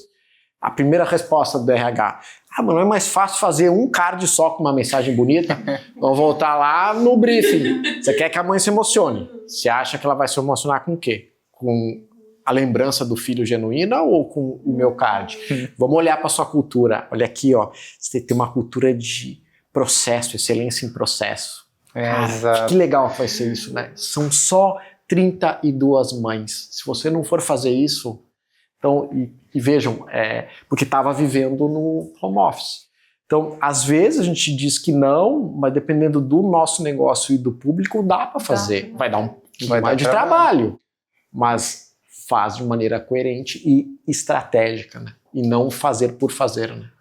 Uma análise... É justamente isso, é trazer a história, né? Se conectar com a história. Excelente. Né? Eu acho que esse é o grande desafio de a gente conseguir trabalhar com o pessoal que está home office, é fazer com que eles se conectem com o propósito da empresa, para que eles se conectem com a história que a gente quer contar naquela data comemorativa, naquele evento, naquela situação. Antes de entrar no Q&A, eu quero fazer uma pergunta, porque você provocou um tema agora. Duas perguntas, assim, pode ser breve, vocês podem dar só uma resposta, assim. O que você acha de propósito e o que você acha de feedback? Você também, eu vou querer ouvir você também. Porque se falou muito hoje de, é preciso dar feedback. Daí muita gente dá um feedback que é um soco de cima para baixo, sem saber como fazer um feedback, né? E se fala muito de propósito, aí muita gente cria frase aspiracional que não tem nenhuma conexão com a empresa na realidade. Qual que é a visão de vocês sobre esses dois temas? Então, propósito, o que eu vejo como propósito dentro de uma empresa? Ele tem que ser a tradução do que realmente acontece na empresa. Não adianta ser as palavras bonitas para botar num quadro da parede e a empresa pregar um discurso diferente na prática. E a gente fala muito que o propósito da empresa tem que estar conectado com aquilo que eu acredito na minha vida também como um propósito. Então, por isso hoje que as pessoas estão buscando mais empresas que investem em sustentabilidade, inclusão, diversidade, porque isso hoje faz parte do propósito da vida das pessoas. Só que é um grande desafio também, né? Porque não é fácil. Se fosse fácil, a gente teria uma fórmula mágica, que uma bula de remédio, botaria ali na farmácia e venderia daqui como fazer isso, fazer acontecer. Mas uma empresa, uma pessoa que não tem um propósito bem definido, ela não sabe para qual caminho ela quer ir, e daí qualquer caminho que ela chegar tá valendo, né? Aquela história lá da Alice no País das Maravilhas. E o feedback é um grande desafio, porque a gente sempre fala, feedback tem que ser pontual. A pessoa fez a ação, vai lá, tu conversa com ela. Daí vem uma pesquisa de clima, uma pesquisa de engajamento, e você recebeu feedback? Não recebi. Porque a pessoa quer um ritual, né? Um ritual de tu sentar, montar uma avaliação, dar os retornos. Então, eu comecei a fazer nos meus feedbacks pontuais, dizer assim, ó... Isso é feedback. Feedback que eu tô te dando. Precisa ser dito, né? Precisa ser dito, né? E o quanto é desafiador, porque muitas vezes tu até não sabe como falar para a pessoa que ela não está correta. Daí tem diversas técnicas que a gente aprende, estuda e tenta fazer, mas que cada pessoa tem uma forma diferente de receber esse feedback. Então, eu acredito hoje muito mais no feedback, não olhando para o passado. A gente fala do feed forward, né, que é olhar para o futuro. Então, assim, olhar para o aprendizado que a pessoa teve, né, isso é muito um ambiente de segurança psicológica que a gente fala, né, as pessoas, elas terem a oportunidade de errar, mas elas também têm a oportunidade de aprender com o seu erro, né, ser ágil nessa forma como ela errar e tentar melhorar para o futuro. Eu acredito que o feedback tem que ser um momento assim, bem cá, tu fez isso, foi bom, porque às vezes a gente esquece do feedback bom também, a gente só fala do feedback, né? Só vamos falar da coisa ruim, né? Aí perde funcionário que nem um palhaço lá, né? O ser humano tem essa mania, né? De culturalmente a gente, quando tem uma coisa boa, a gente fala que uma pessoa fica sabendo. Quando tem uma coisa ruim, no mínimo 12 pessoas ficam sabendo. Então a gente tem por hábito sempre chamar atenção quando algo tá negativo, quando tá ruim. E às vezes a gente não para dizer, pô, tu é o funcionário mais importante que tem hoje na minha empresa. Mas vamos lá, aconteceu isso. Como é que a gente pode mudar daqui pra frente, né? Como é que tu pode fazer diferente daqui? Porque se eu só falar do passado, talvez ele não vai ter essa virada de chave aí do que ele precisa fazer de diferente num próximo momento. Então, a minha filosofia é TTT, tenta e troca, né? Tentou uma vez, tentou duas, não deu, troca na terceira também, né? Não dá pra ficar também batendo... Insistindo. Porque às vezes também não faz sentido, a cultura de fato não é aquela ali, ou momentos de vida muito diferentes. Eu digo, por exemplo, aqui, eu vejo uma pessoa que estava aqui numa posição estratégica dentro da Next, e, cara, tudo alinhamento, valores, confiança, tinha tudo na pessoa, mas o momento de vida era muito diferente para a posição que a pessoa estava. Então, não dava, tipo assim, eu ia ser injusto com a pessoa para o momento de vida da pessoa se eu estivesse exigindo algo. Então, assim, conversa franca, sincera e dizer, cara, eu acho que o melhor momento, de fato, é a gente seguir cada um seus rumos. E às vezes a gente não se surpreende quando lá na frente essa pessoa te busca e diz assim, cara, foi a melhor coisa que você fez por mim. Tá? Assino embaixo em tudo que você falou. Feedback para mim é uma arte, tanto de quem tem a iniciativa de fazer, mas também de quem recebe. Então a gente precisa ter isso em mente. Às vezes a gente tem colaboradores que não tiveram experiências de feedback. Então também a gente precisa entender que a maturidade daquela pessoa no feedback ela é baixa naquele momento. E se eu seguir a minha régua, talvez seja rápido demais. Né? Então é uma arte. Sobre propósito, cara, eu brinco que eu acho que tá indo na linha muito de que muita empresa fez com missão, visão e valores. Escreveu coisas bonitas. Vamos copiar ali de quem que a gente admira. Mas se linka muito com a essência, né? Que é o que a Joana está falando, e obviamente aí com a cultura daquela empresa. Eu acho que isso é tema para outro talks aqui, porque rende. Só sobre propósito. Só sobre propósito. Isso rende. Um bom conteúdo aí pra gente fazer. Vamos fazer um itinerante em Porto Alegre, daí a gente leva... A Jana vai pra lá e a gente vai. A gente vai pra lá. Tá bom. Vamos lá ver o Inter jogar. E Ju, qual que é a tua opinião sobre isso? Como que eu vou falar depois dessa Não, pai. aula, né? Eu não sou especialista, só tenho a minha experiência, e ainda é pouca, né? Eu espero que tenha muito mais. Mas, é sempre válido. Toda o experiência propósito vale. está muito ligado ao que eles falaram, assim, e eu olho muito o propósito sobre a visão de onde eu quero chegar, assim, quem eu quero ser, não quem eu quero ser no sentido só de o que eu sou já, mas o que eu quero me tornar também, né? Tanto profissionalmente como pessoal. E a empresa, eu acho que a empresa tem que olhar muito para isso. O que a empresa quer ser lá no futuro? Então, qual é o propósito dela para chegar lá, assim? Porque senão, essência, tudo mais, eu acho que todas essas coisas são válidas, mas eu penso sempre muito no propósito, muito olhando para o futuro, assim, muito aonde é que eu quero chegar, então qual é o meu propósito para ir até lá, assim. E feedback é extremamente difícil, né? Eu sou liderança aqui na Nexa e todos os dias eu aprendo uma coisa nova com uma pessoa diferente. O meu feedback pra Ju era assim, Ju, tu tem que ser mais aberta pra receber feedback. Mas quando eu comecei na Nexa, eu era uma pessoa extremamente mais fechada, assim, pra receber feedback também. Não porque eu não sabia receber feedback, mas porque eu ficava muito incomodada comigo. Então, eu sempre, quando eu vou dar feedback pra outra pessoa, eu tento não fazer isso, porque eu ficava extremamente chateada comigo. E às vezes eu me fechava e a pessoa nem tinha terminado de me dar o feedback. Então eu ficava fechada, a pessoa achava que era com ela, porque ela estava dando feedback às vezes negativo, mas não, era comigo porque eu sou uma pessoa que me cobro muito. Então quando eu vou dar o feedback para outra pessoa, eu sempre penso, como a pessoa é, se ela é esse tipo de pessoa como eu, então como eu tenho que dar o feedback para ela não já se fechar no momento que eu for falar, e receber de uma forma tranquila, assim. E eu sei que, infelizmente, às vezes a gente vai falar alguma coisa errada, a pessoa vai sair chateada. E aí é saber lidar com os ônus e com os bônus de uma liderança. Legal. Entender que não é pessoal, e eu sempre falo isso muito no feedback, assim, entender que se eu estou te dando um feedback é porque eu quero que você evolua, não porque eu acredito em você. Não porque eu quero te criticar ou só te parabenizar de forma aleatória. Não, é porque eu acredito, eu confio, eu quero que você cresça. Então é isso sempre que eu tento trazer, assim. Mas é muito baseado na minha experiência. Mas e você, Edu? Funciona. Fala também. Eu tiro dois ensinamentos, assim. Eu tenho uma visão de...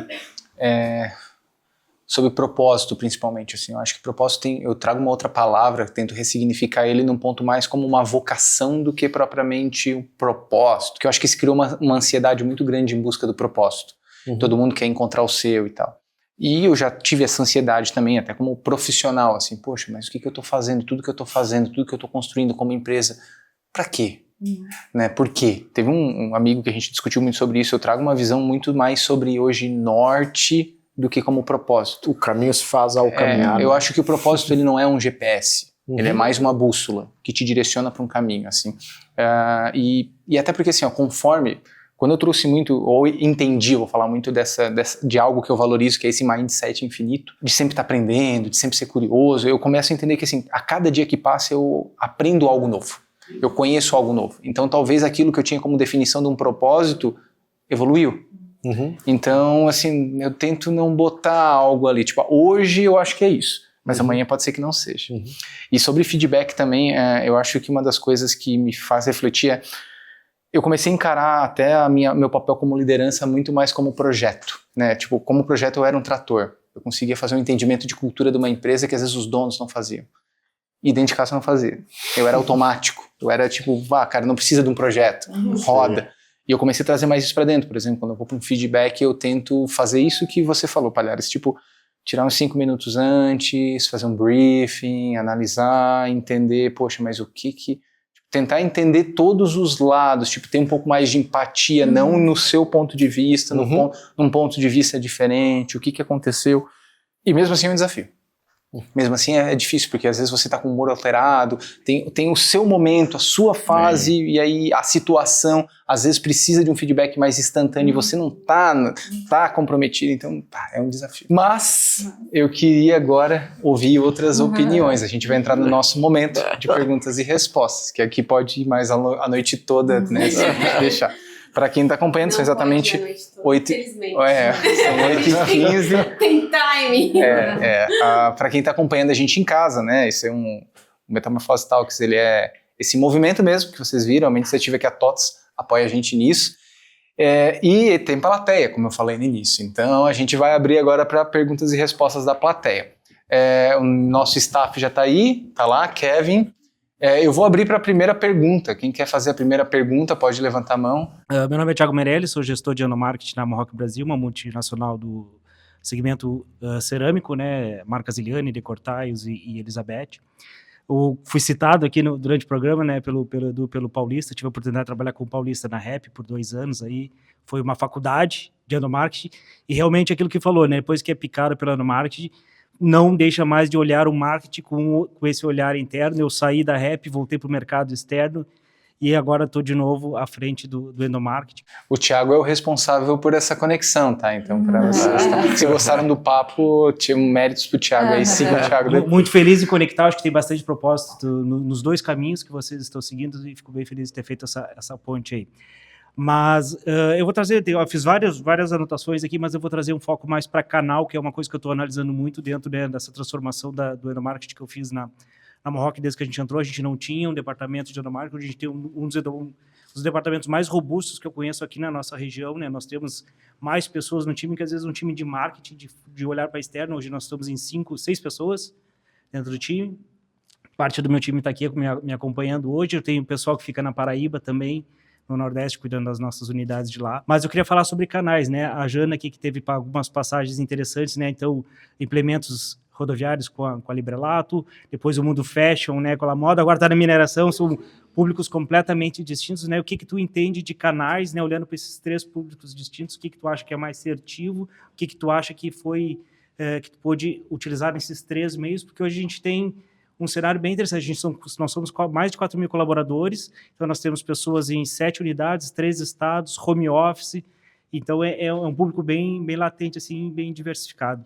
E depois para o Paulista a mesma coisa, né, dentro do seu expertise, aí, com tantas marcas que já atuou também, quais os canais que hoje, se a gente fosse filtrar, sair daquela questão da Vale, né, de reduzir de 30 para 6, e a gente está querendo crescer, na verdade, entender quais são os principais canais que vocês acreditam que hoje são os mais assertivos para levar a comunicação para os diversos públicos dos colaboradores. Particularmente, eu acredito que o WhatsApp ainda hoje é a principal ferramenta mais rápida para chegar à comunicação de uma forma mais rápida, assim. Mas eu acho que também depende muito da cultura da empresa, também depende muito do público que tu quer atingir. Vou dar um exemplo. Na Librelato, eu lembro que no final, quando eu saí, né, não sou tão velha assim, né, gente, mas fiquei lá 10 anos, a gente não falava em endomarketing, era só RH, a gente estava começando a implantar alguma coisa de comunicação interna, e na época não tinha WhatsApp, o e-mail, né, circulava bem pouco, a gente tinha um blog que super funcionava, então, nossa, eu entreguei a minha idade agora, né? Eu tinha um blog, então todo dia de manhã a nossa ansiedade era chegar de manhã e ver o blog, porque tinha história do profissional, tinha, né, dicas de receita e tudo mais. Me conectava muito com aquilo ali. Na La Moda já era um público mais diferente, assim, a gente tinha que, de certa forma, ter, às vezes, 30 tipos de canais, porque tem o presencial, tem o home office, tem a indústria, tem o varejo, tem o atacado, tem exportação, então tem um público extremamente diferente, né? A Jéssica ficou um pouco lá comigo também. Então você tinha que ter várias opções para conseguir atingir todos os públicos. E hoje, né, nessa cultura que eu tô numa empresa que eu voltei a usar telefone com fio. Eu disse, gente, tira da minha mesa isso daqui, porque... E lá funciona, é o radinho, é o telefone com fio e esse é o canal de comunicação. Eu disse, não, vocês tiram da minha mesa um telefone com fio porque eu quero que vocês me chamem pelo WhatsApp. Então, acho que depende muito do local que tu está inserido. Mas, ao meu ver, ainda eu acho que o WhatsApp é a ferramenta mais completa. Qual é o grande problema? A gente tem que aprender um jeito de usar o WhatsApp que não prejudique a saúde mental das pessoas, que não gere esse excesso de informação, porque, né, volto a falar, quanto mais tu sabe, parece que menos atenção tu tem, quanto mais informação tu recebe, menos tu tem. E talvez a gente tenha que pensar, às vezes, né, em aprimorar o WhatsApp como ferramenta, assim, mas eu ainda sou da opinião de a gente ter vários canais, porque cada pessoa é única, cada gente tem, né, tem gente que gosta do TikTok, tem gente que gosta do Facebook, tem gente que gosta de intranet, tem gente que gosta do blog. Mas, para mim, uma coisa também que funciona muito é as pessoas serem os portas-vozes da comunicação interna. A famosa rádio peão. E assim, e tu envolver elas numa história. Então, assim, eu vou contar uma história do Dia das Mães, eu vou envolver as mães da empresa dentro do negócio. Influenciadores. As pessoas que estão ali serem os influenciadores, porque isso dá muito orgulho para as pessoas que estão ali. Então, assim, vou fazer uma campanha de PPR. Eu vou colocar os profissionais que estão ali, né, trabalhando no dia a dia, porque eu acho que essa conexão que se faz com o time faz com que chegue mais ao público, né? Então, às vezes a campanha minha amiga tá lá no outdoor, né? Então, eu acho que esse envolver as pessoas, contar a história, envolver emoção, né, esse sentimento que eu acho que por mais que a gente pense que a gente está num mundo mais racional, onde as pessoas não se importam, eu vejo que a gente está voltando um passo atrás e está um mundo mais de conexão. Então, encontrar algum jeito de usar as pessoas como porta-vozes da comunicação interna. Diferente do canal, né, pelo que a Jana comentou, eu acho que o canal vai variar muito de negócio para negócio. A narrativa se torna um ponto mais importante em alguns casos. Claro que eu entendo que eu acho que vão ter momentos que é só um comunicado mesmo de fato, e aí é justamente onde ninguém vê. Tem um exemplo de um cliente legal nosso que a gente faz um trabalho de endomarketing, e ele falou, cara, a gente disparava mensagem, e-mail, ninguém lê. Ele é do segmento de farmácia, né?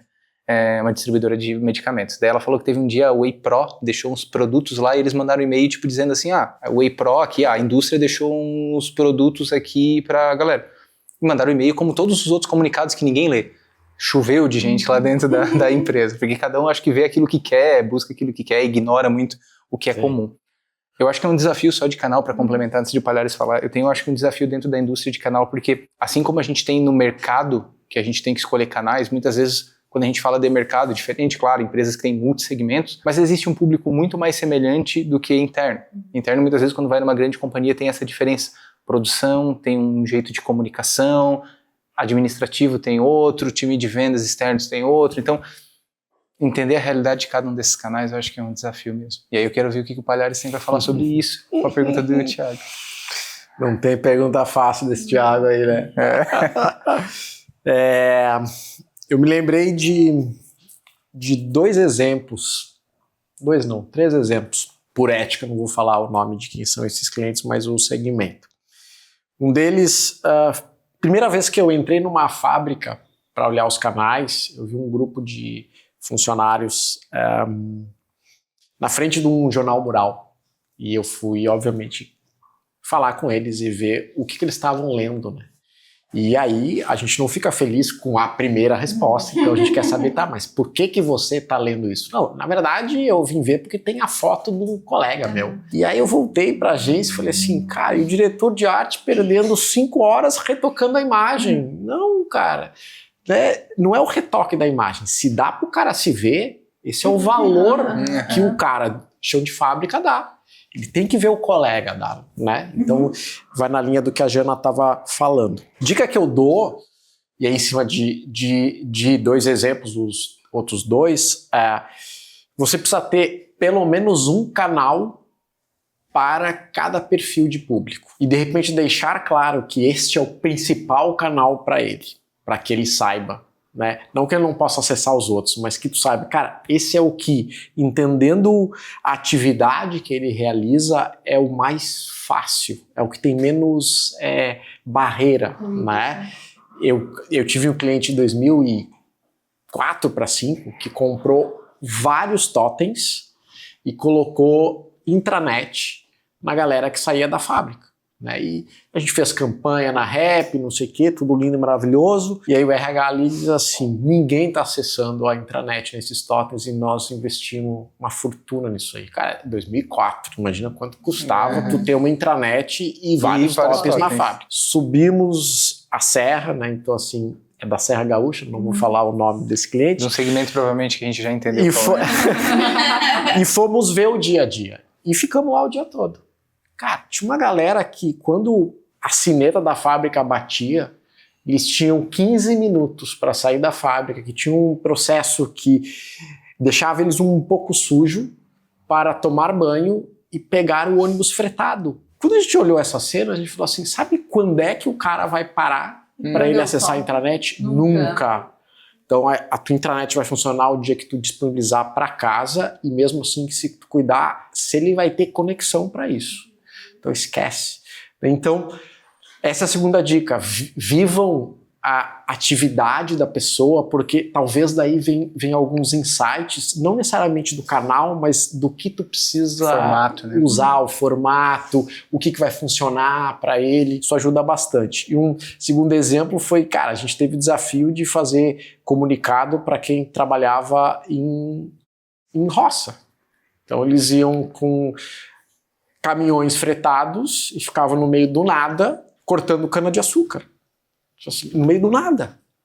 Como é que tu comunica? Aí tu vai entender o cara. O único momento que eles tinham era fita cassete, na época, né? No rádio do ônibusinho. Então era o único momento. Então a mídia era ali, né? Era algum banner no ônibusinho, era o sonzinho. Então, cara, então é o som aqui. Entre uma música e outra que ele curte, áudiozinho rapidinho, porque era o único momento. Mas isso tu só vive se tu vai em loco. Senão tu fica viajando nos canais que, em tese, funcionaria, mas que por dia a dia do cara não funciona, né? Então, somado às dicas da Jana aqui, que eu acho que são bem boas, né? Foram bem boas, eu traria esses dois olhares, assim.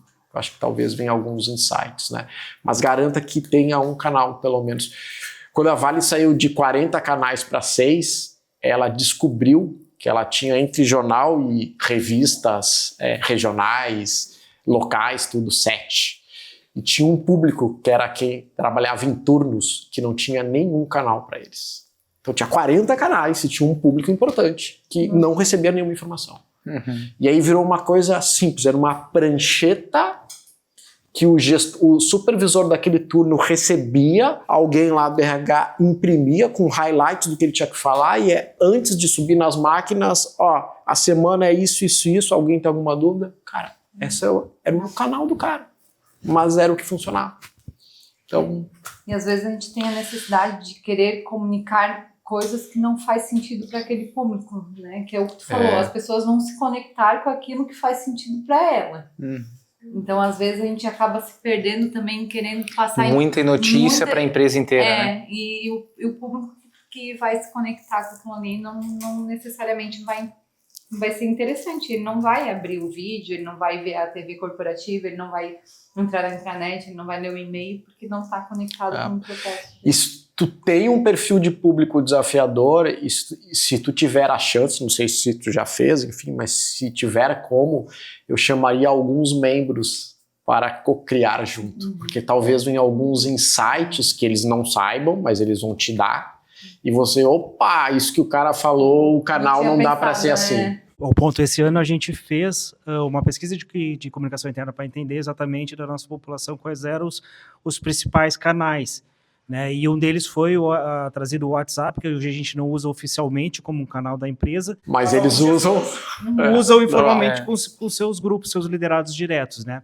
E até estive também já no evento da semana passada, lá da Alpha Lab, para a gente entender como que a gente vai fazer, porque assim, nós somos uma fábrica, então a gente trabalha 24/7, 365 dias. Eu não posso disparar uma comunicação para o colaborador no meio da tarde se o período dele é noturno. Claro. Então tem várias nuances aí para a gente avaliar como chegar nesses pessoal do turno C, por exemplo, que é o turno da madrugada. Mas eu queria contribuir também, assim, e fica como uma referência, que um dos canais que a gente lançou esse ano, e a gente foi muito feliz, muito assertivo, na verdade, foi uma alternativa que a gente buscou. A gente queria botar um aplicativo de comunicação interna, E, claro, teria o custo de desenvolvimento, manutenção, e teria também outra barreira que era a ação do colaborador em baixar esse aplicativo. Baixar no seu celular. E aí a gente fica refém dele estar ali ou não. A gente criou um perfil no Instagram para compartilhar como canal de comunicação interna. E a gente, na pesquisa, a gente lançou ele em março desse ano, na campanha do Dia das Mulheres.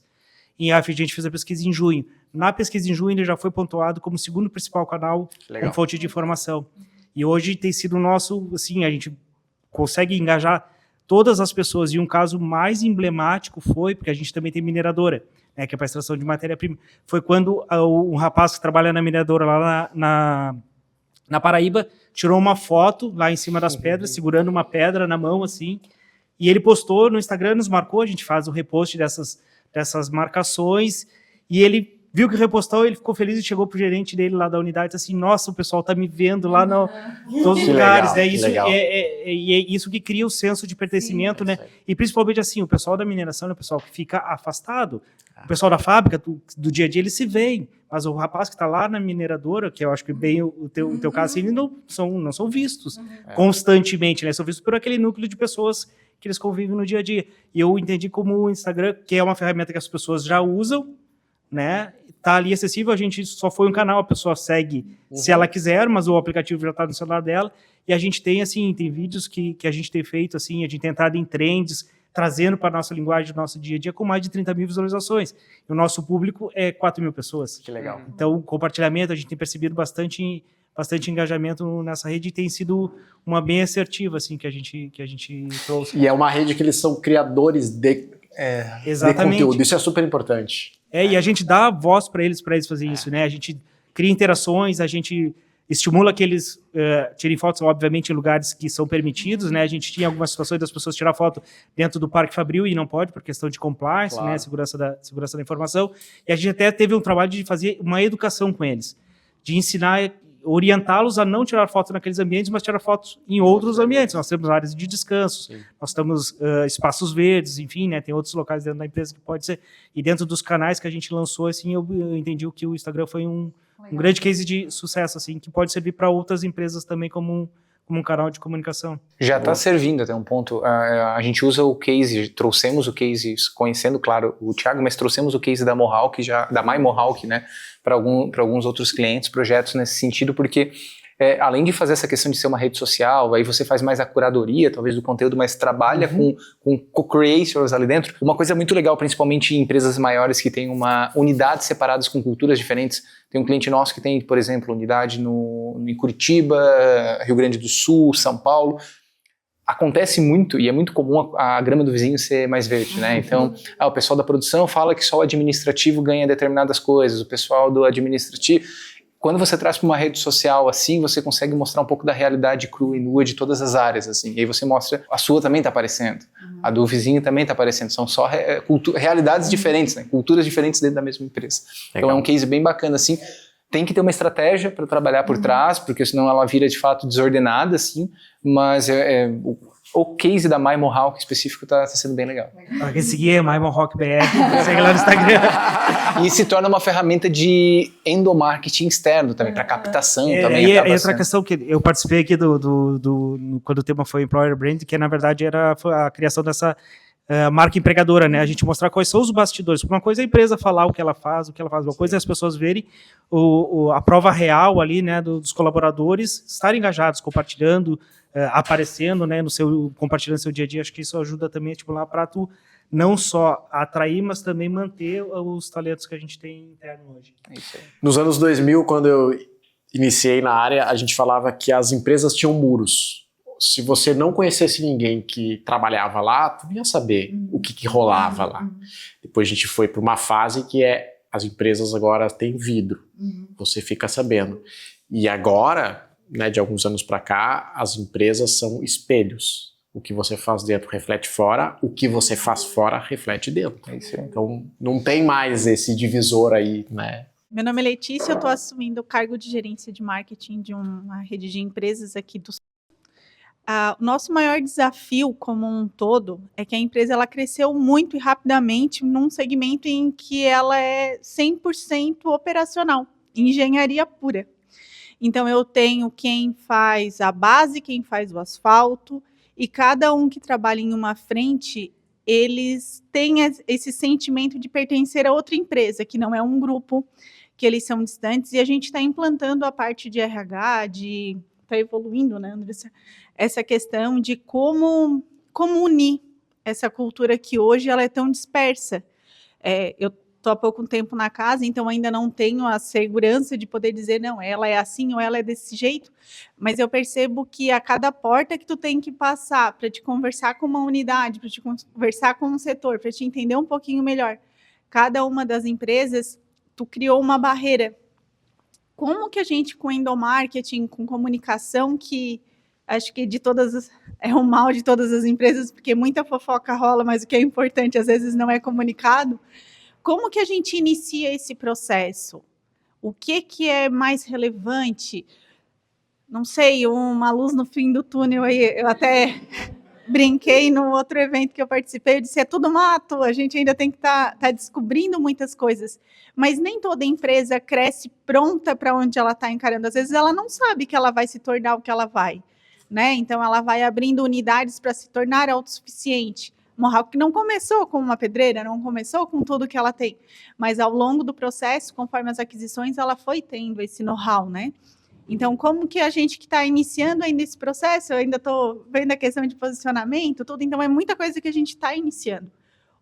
O que vocês dariam como sugestão para a gente começar com o pé direito, já com um olhar mais amplo para frente, para manter, até para aprender mesmo lá dos primórdios? Eu iniciaria com diagnóstico de cultura. Veria esse mapa dividido pelas frentes, até para ter uma luz se de fato é isso mesmo ou não. Daqui a pouco é uma mera percepção de que somos desunidos de cultura, porque às vezes é uma barreira um pouco mais simples de vocês avançarem. Eu já vi isso em muita empresa, que é a área de RH, de endomarketing, a gente é uma área de meio. Então, isso faz com que a gente depende das outras áreas. Só que muitas vezes a gente só pede. Eu quero alguém da sua área para falar no meu canal. A gente só pede, né? Então, uma grande sacada às vezes é inverter. Visita essas áreas só para ouvir. Vou marcar um café contigo lá só para ouvir os seus desafios de 2026. Eu não vim pedir nada. Porque em cima dos seus desafios eu quero ver como é que eu posso te ajudar. Às vezes essa barreira é só uma barreira que ele está se sentindo sozinho ali. E só o fato de acolher já melhora. Junto com diagnóstico, ajuda sem sombra de dúvidas, né? Então assim, foi-se o tempo, né? Eu chegava a levar 1 ano às vezes para ter uma fotografia de diagnóstico. E isso obviamente é só para grandes empresas.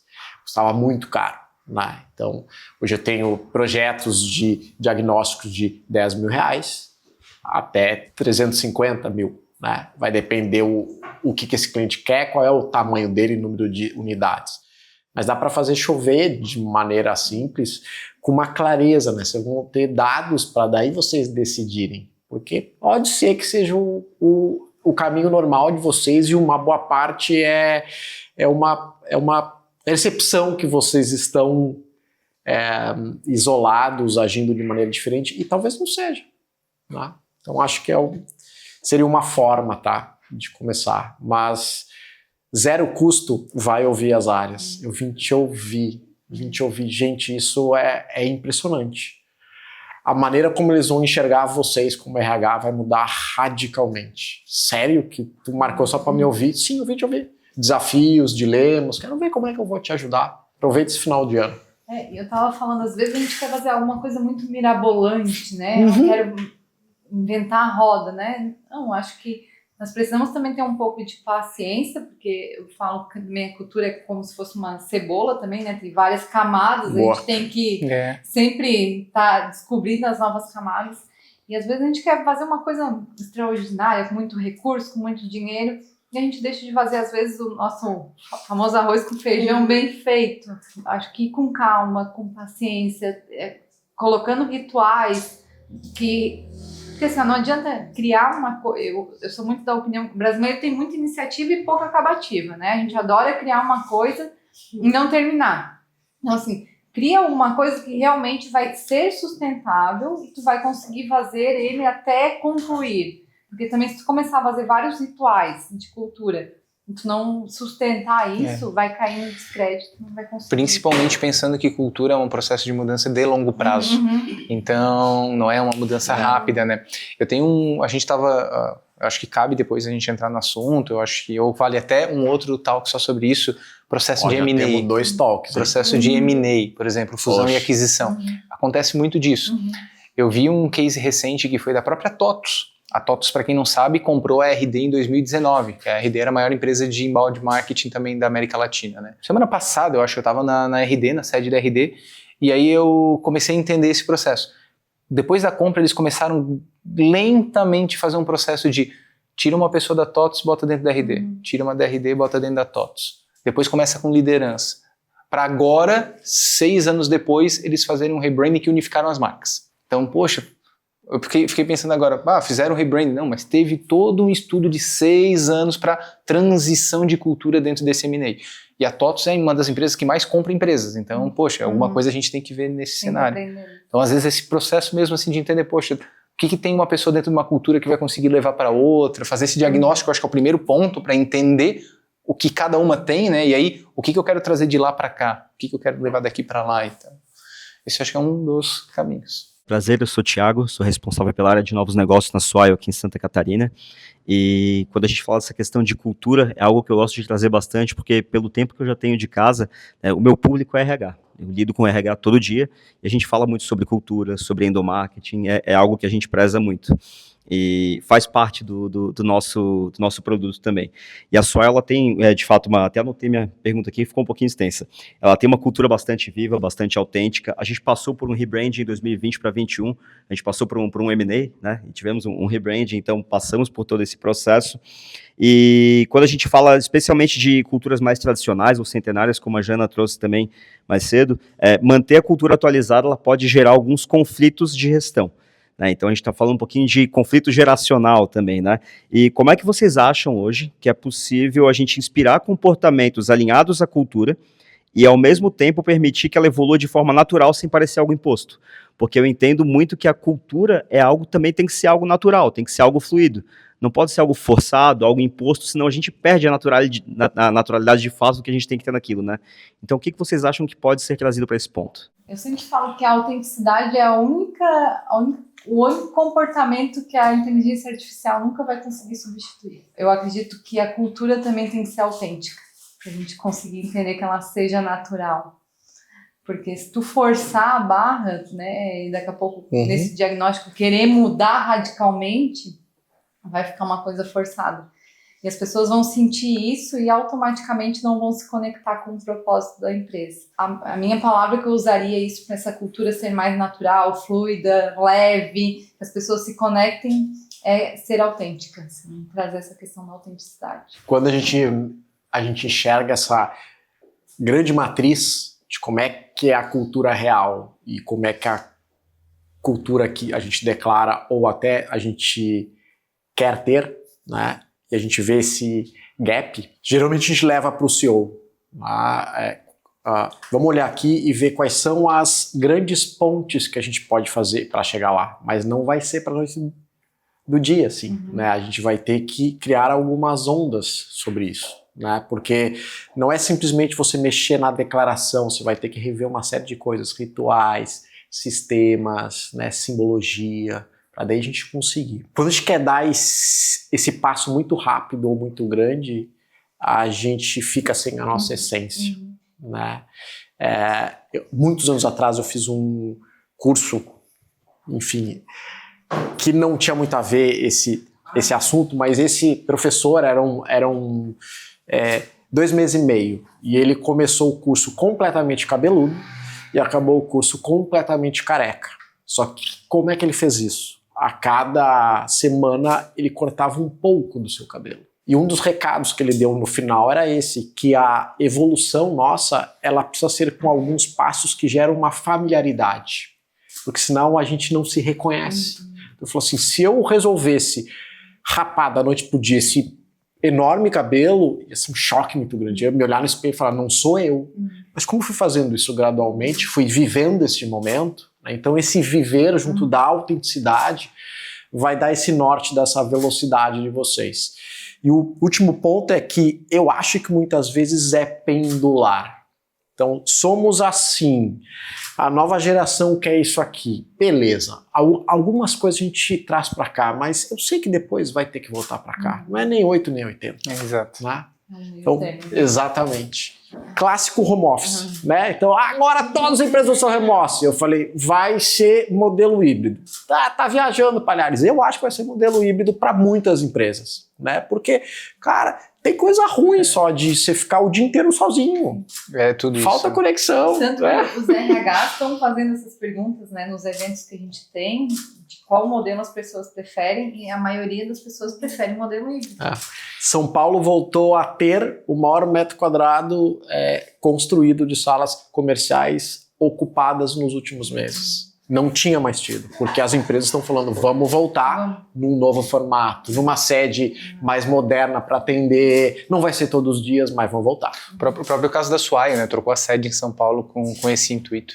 E tem um livro que eu recomendo nessa linha, que se chama Flex. Fala sobre liderança, não é nem alfa nem beta, não é nem yin nem yang, não é nem direita nem esquerda. O fato de exigir um posicionamento, que se fala muito sobre isso, exigiu muito dos líderes muitas vezes tomar uma decisão e uma postura. Então eu também não acredito que é 880. Muitas vezes você tem que entender qual que é o momento disso, é como se fosse uma corda, você vai entender, você vai puxar, vai esticar, vai soltar. Então eu acho que tem que ter essa flexibilidade de certa forma. E eu vou mais além ainda. Às vezes, no seu segmento, você ir na contramão, mas alinhado à sua essência, é um diferencial. Então, assim, a minha ex-empresa chegou um dia que ela falou, aqui tem horário, 8h30 da manhã, e vai ter que bater ponto. Que absurdo! Naquele mês, 5 na criação foram embora. Que absurdo, a agência ter horário e não sei o quê.